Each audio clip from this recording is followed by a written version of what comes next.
The God of the Old Testament, I'm describing him as a one jealous God who delivers 10 commandments. If you decide in that structure to follow the one God and obey his 10 commandments, then there's a possible boon or a bounty to be delivered. I'm not trying to say that it's results orientated, that you only follow God for what you can get or for what he, she or it can deliver, but if you are following the God of the Old Testament, then you have the chance maybe to have angelic intervention, as do several parts of the story that's developed throughout that collection of histories. In the angelic intervention and the holy communication, another figure stands out very, very tall, and that would be Solomon and Solomonic Magic. In the Elizabethan European era, if you had Moses on the front of a book because he wrote the Pentateuch, the first 5 of the Old Testament, and his wisdom and his knowledge and his connection with God was very strong, or if you had Solomon on the front of the book, you'd have a grimoire or a grammar of magic, a possible collection of amazing spells and techniques which would connect you to this wisdom of the ages as delivered through their religious observance, but maybe now also available to people who wanted to take it into a further or a different angle, or into a more Western European angle, to have a new perspective on that connection and that God, or on any connection and any spirit communication. With this holy communication and going to people like Solomon, you went to Solomon for the wisdom of the ages. You might have gone to your bookseller and told him what sort of book you were after, and a week or two later he may have got some rough bound pages and taken out several things from different areas and produced for you this grimoire. The grimoire that he may or may not have produced could have been a collection, as it were. You told him what you wanted, he found the pages, put them together. This idea, though, of the grimoires as we have them now, the printed versions that have lasted through the ages, these old grimoires, have given us a great tradition to look at magic which couldn't necessarily be having the author's name on. It may have been heretical. It may have been that if you'd printed this grimoire with your own name, you could have been in an awful lot of trouble, or suffered pain, death, torture, punishment for it. Definitely even excommunication from your community and your God.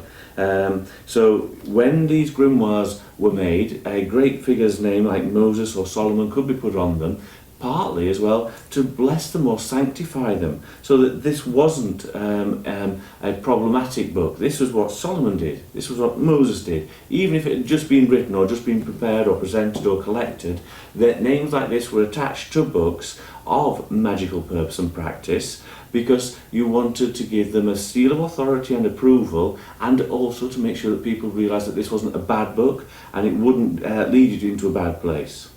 Dr. John Dee, with his system of contacting angels and producing the Enochian language, the Enochian calls, the Enochian system, had been, through his lifetime, connecting with the knowledge of man and learning about mathematics and history. He connected with politics and the royal court, but his big yearning was always to go somewhere further. He was very eager to explore using cartomancy and using geography and maps, but he wanted to explore not just physically himself, but far beyond that, the mind and the connection that we humans have with spirit. It may be that you feel you have a connection with spirit. Lots of people do at different times and places, and some of them are the most strangest places that you can imagine. You put a song on, or a song comes on the radio, maybe when you're driving, and you're in a dream state. If you've got pain or discomfort, or you do miles and you don't realise you've done it, because you're connecting with something that feels divine. If you don't wish it to be a spirit, that's absolutely fine. If it's just that music lifts you and moves you, absolutely brilliantly too. But the Enochian calls, the development of the language and the connection with the angels, and Dee bringing back this system, is a little bit like connecting with your music. When I connect with some of my music, that gives me my holy guardian angel connection, to connect with my reflected spiritual self, my angelic self, then at those moments I feel that I've been lifted, I've been taken somewhere, like a yoga session again. And when I do Enochian, it's making a connection, sometimes with myself or parts of my consciousness, and sometimes with something like an external energy or entity, or the feeling of such. If you don't believe in these external energies or entities, it's still a system that's worth exploring. If it brings something into your life that is powerful, and if it's usable to you, then maybe it's something that should be explored. These are personal decisions that you need to make. The other side of it is that people bring it into magical practice and use Enochian language without it necessarily connecting to angels, just as a way of raising spirit energy.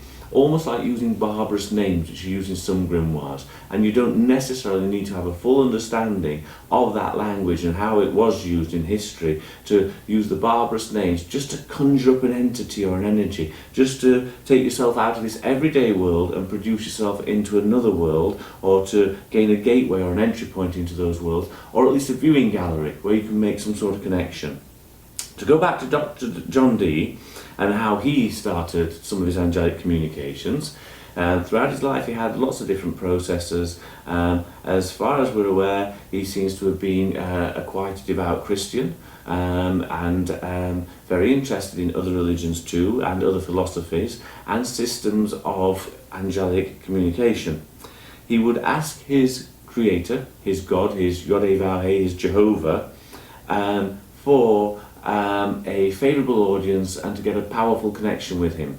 My way of saying how he first went about this is that he would debase himself, and debase himself real good, if we want to try and use a peculiar term for it, in front of his creator when he went into an attitude of prayer, possibly laid on the floor in a cruciform shape, maybe kneeling down. Some of these are recorded, maybe sitting with his head bowed, and before his Enochian sessions he would call on God and the angels in these prayer positions to get the session started as like the introduction. We often now use his keys, Enochian 1 and 2, as introductions in magic, which we'll mention later.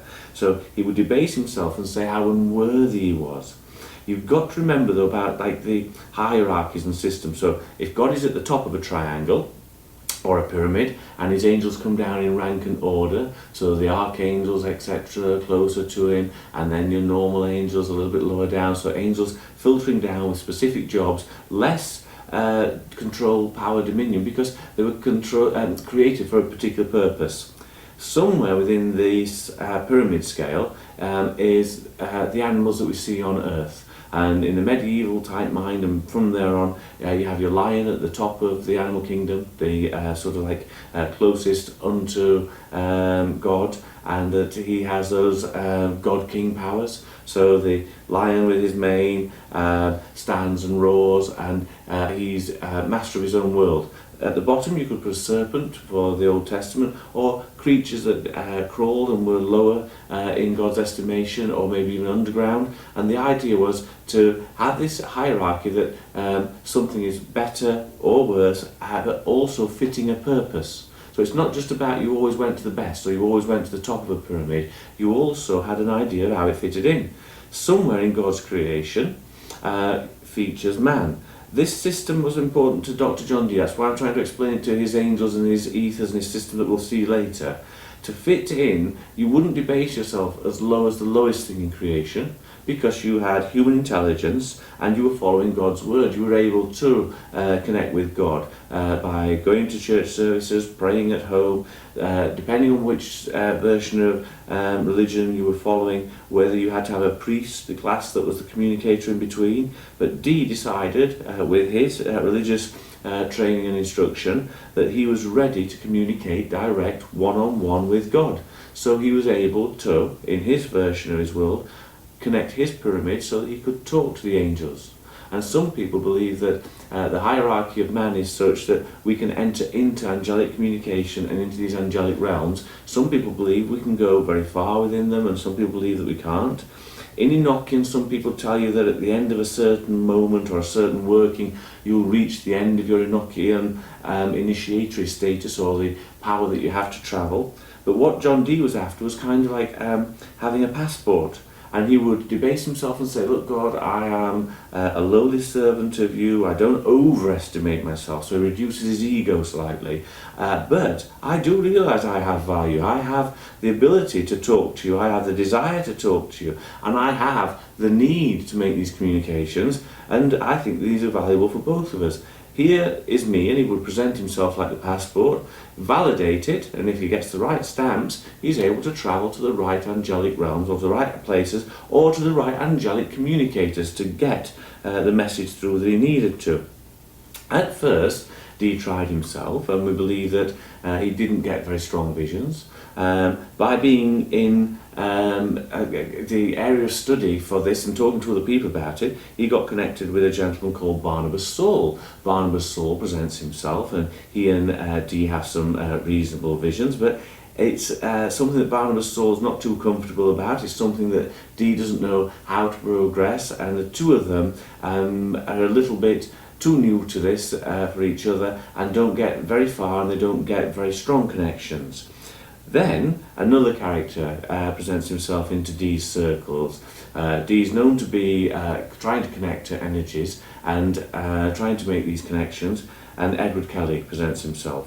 Some people believe that Edward Kelly was a bit of a fraudster and a charlatan, that he had his ears clipped and wore big hats. There's no historic connection between the character that did have his ears clipped, I think in Lancashire, and the character that presented himself to the house of Dr. John Dee and became part of the household. Dee and Kelly have a very good bond, and initially it's a little bit shaky and there's lots of problem areas to it, but the visions that they get seem to be very strong, very detailed, and they present a system that Dee takes notes down of what Edward Kelly is seeing. Kelly's got the visionary capacity, and he produces a set of notebooks and diaries. The information contained within tell him and others how to contact with angels, and this is the Enochian system. If you follow the Enochian calls, which we'll look at again soon, you can follow them, and it's not as simple as dialing a telephone number, getting an answer, but it is that sort of version. If you make this call, because they are called calls, if you make the calls and if you wait for the vision to come to you, most modern magicians believe that they're making a spiritual connection with something angelic, something divine, something powerful. Some believe it's an echo or a reflection of themselves. Some believe it's an external entity. I'm not interested in what other people believe, as long as they use them and get something powerful from them. I don't believe there's anything bad within them, and I don't believe that you can do yourself any harm by connecting to them. But we'll explain how and why in a small moment. For now, Dee and Kelly have this system. Kelly sees the vision, Dee records the vision. It's a wonderful, powerful system that they bring together. It's very unusual that they don't use it before they split up. They get the instruction manual, how to do these things, but then they don't progress and actually use it and do the communications as they are described, and they don't follow those instructions. They have their way to conjure up the connection, and they do so, and they get the good visions. At one stage, Edward Kelly suggests that they cross-match and exchange lives. He says it's the angels that suggest that they should do so. Dee's diaries and some of his accounts seem to suggest that Edward Kelly had a very strong lust after his wife Jane Dee, and that maybe the cross-matching is actually more Edward Kelly than anything angelic. I'm not into the cross-matching myself. It's very easy to criticise Dee and Kelly as being a fraudulent connection. Kelly and Dee didn't work just for the higher good. Kelly's definitely wanting a position in Dee's household and to make the magic so that they can use Dr. Dee's reputation to be a court magician, not just conjurer of a side, getting rabbits from under hats type of conjuring, but to go along and produce alchemical workings for emperors, for great nobles, and to work with them and to work around them, producing something that would bring material success, would bring wealth to Edward Kelly and to John Dee. And at first, Edward Kelly needs Dee to open doors for him. He's on the coattails of Dr. John Dee, and he's working his way around Europe when they start moving the Enochian visions to foreign countries and trying to show the system. But one of the big things is they want to show the angelic system, or Dee does. Kelly is more interested in showing how to make gold and other alchemical purposes that he was interested in. Before he met Dee, he's said to have had a red powder that could be the elixir of life or the stone of the wise, that this red powder found at Glastonbury, a site of great Christian and possibly Arthurian spirituality, depending on how you want to do your traditions, that Kelly was very involved in some sort of quasi-religious communications and energies that would produce powders and stones that would make money, prolong life, actually produce gold from base metals. Dee, for most people, is seen as a true recorder and a true seeker who may have been conned, swindled, who may have been given lots of mistruths by Edward Kelly. There is parts of the system where it seems inaccurate, parts of the system seem very linked to their timeline. If you look up the Enochian words Lundo and Madrid, you find that their meanings seem to be far too linked to their timeline, friend and enemy, that with the Enochian system as it is, it doesn't seem at times to be a universal eternal language, which it should be if it's an angelic language that is used forever by the angels. Parts of the language system don't seem to be a proper language, and at times Dee and Kelly, the way the visions are delivered and the way that they're corrected and the way that some errors can't be corrected, the angels refuse to talk about some of the errors that are in the system, makes a lot of people very, very suspicious of the whole Enochian system.